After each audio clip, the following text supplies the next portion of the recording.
Olá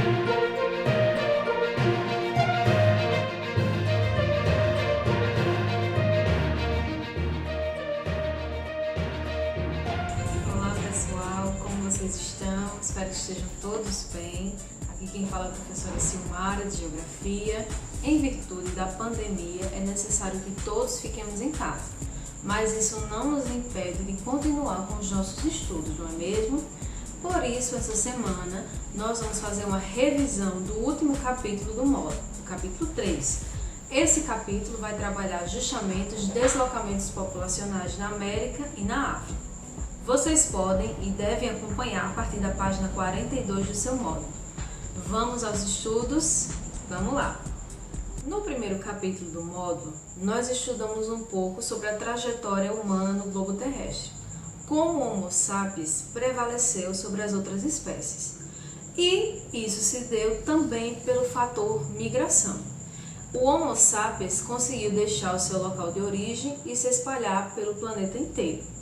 A migração é um conceito fundamental na geografia e nós vamos entender um pouquinho o que isso significa e quais são os termos relacionados a esse conceito. Os deslocamentos populacionais do ser humano, dos primeiros seres humanos, os levaram a áreas inóspitas do planeta, áreas que eram inimagináveis de serem habitadas. A trajetória humana, ela nos levou até onde estamos hoje, só que as nossas migrações atualmente são mais diversificadas. Nós temos formas diferentes de migrar e sistemas de transportes que nos auxiliam com relação a isso. A partir da página 42, nós vamos discutir um pouquinho sobre o contexto das migrações atuais, contemporâneas, no continente americano e no continente africano. Vamos acompanhar aí com o módulo, ok? Olha só, migrantes são todas aquelas pessoas que deixam seu local de origem e vão para determinado local em busca de trabalho, de estudo ou mesmo de sobrevivência em algumas situações. Os migrantes internacionais são aqueles que deixam seu país de origem e vão morar em outro país. Esses migrantes internacionais, eles podem ser chamados tanto de imigrantes quanto de emigrantes. Quando eles são chamados de imigrantes, eles são chamados dessa forma justamente nos locais onde eles chegam. Por exemplo, se eu deixo o Brasil e vou morar num país da Ásia, por exemplo, lá eu sou um imigrante. Mas aqui no Brasil, que é o meu país de origem, eu sou um emigrante. Então, são dois termos que nós podemos usar para características um tanto diferenciadas. Em 2015, cerca de 250 milhões de imigrantes internacionais deixaram seu país de origem e foram para algum outro local. 3,3% da população mundial, para vocês terem uma ideia. Os imigrantes sírios são um exemplo, um caso que nós podemos citar. Vocês podem acompanhar a leitura a partir da página 43, o primeiro parágrafo. Como é possível notar, houve crescimento muito intenso no número de emigrantes provenientes da Síria, país asiático localizado na região do Oriente Médio, que viu a diáspora de seus cidadãos mais que quintuplicar entre 2010 e 2017. Então, a Síria é um exemplo de país que passa por guerras civis e que tem muitos habitantes espalhados por outros locais do mundo. Tem dois conceitos aí importantes que nós precisamos destacar.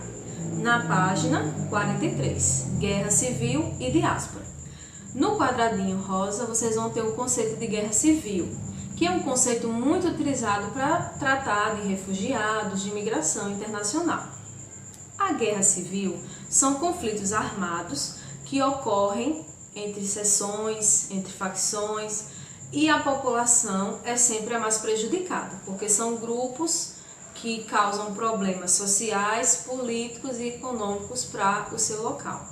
A diáspora, está no finalzinho da página, a definição, acompanhe aí por favor, é a dispersão de grandes massas de pessoas de uma determinada população ou povo para várias regiões distintas. Então esses dois conceitos são utilizados para a gente tratar da situação da Síria atualmente. Há uma conexão global com relação a essas migrações, porque elas acontecem em praticamente todo o mundo. Então, tem sempre alguém que deixa seu local de origem em busca de outras opções e de outras formas de vida, ok? Migração é um conceito principal nessa discussão e é o deslocamento populacional de um local para o outro. Imigração é a entrada de pessoas de outros lugares que vão habitar um determinado país, por exemplo. E emigração é a saída de pessoas que vão habitar outros países, ok?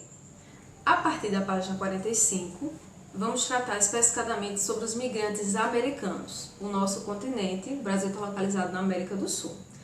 46,6 milhões de latino-americanos estão nos Estados Unidos atualmente. A fronteira México-Estados Unidos é um outro elemento que nós podemos citar para entender um pouco essa questão da migração americana. Só que atualmente não são os mexicanos que mais atravessam essa fronteira. De onde vêm então essas pessoas? Elas vêm do El Salvador, Honduras e Guatemala. São os 3 países latino-americanos de onde mais vêm pessoas para atravessar a fronteira entre o México e os Estados Unidos, que é carregada de elementos políticos e de dificuldades, por haver restrições, barreiras e toda uma fiscalização em torno desse deslocamento entre o México e os Estados Unidos. A Colômbia é um outro exemplo que nós podemos citar. Aí no finalzinho desse tópico, migrantes americanos, acompanhe por favor a leitura.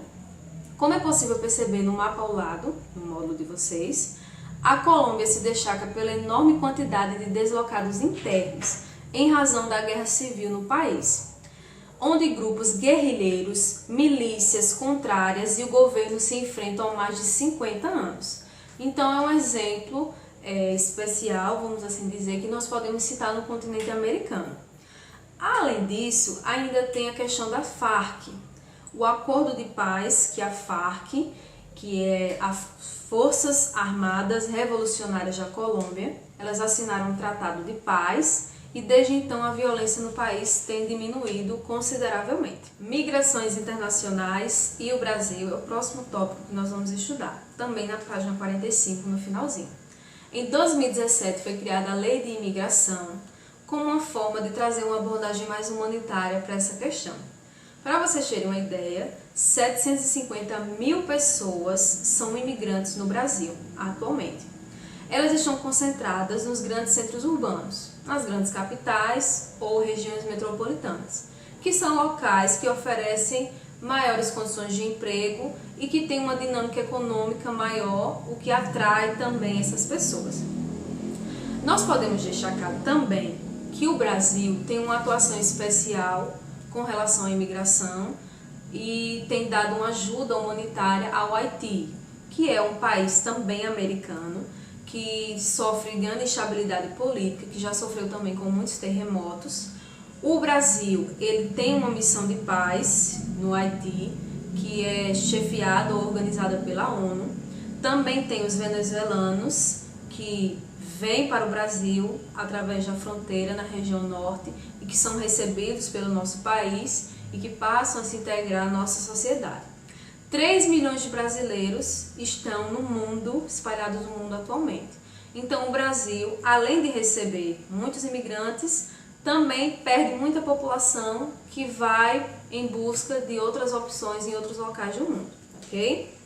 Os migrantes africanos, vamos aí para a página 47, para finalizar a nossa revisão da semana. Eles têm uma situação de vida precária, muitos estão em campos de refugiados. Vocês sabem que a África é o continente que mais sofre dificuldades econômicas no mundo hoje, que mais sofre com a fome, com a violência também. Há muitos conflitos políticos e deslocamentos em busca de oportunidades de emprego e de estudo também, de jovens que deixam esse país, de adultos também, que deixam os países da África, do continente africano, em busca de melhores condições de vida. 5,2 milhões de imigrantes africanos na Europa, por exemplo, em 2017. Então, para cada um desses continentes, América e África, nós temos características diferentes com relação à migração. Mas podemos citar os conflitos no geral, né, as guerras civis, a fome, a violência, que de uma forma ou de outra estão interligados entre esses dois continentes. Espero que vocês tenham gostado da aula dessa semana, da revisão. Revejam o vídeo, respondam os exercícios e continuem com os estudos. Na próxima semana nós nos encontramos para dar continuidade à revisão do capítulo 3. Até lá, tchau, tchau!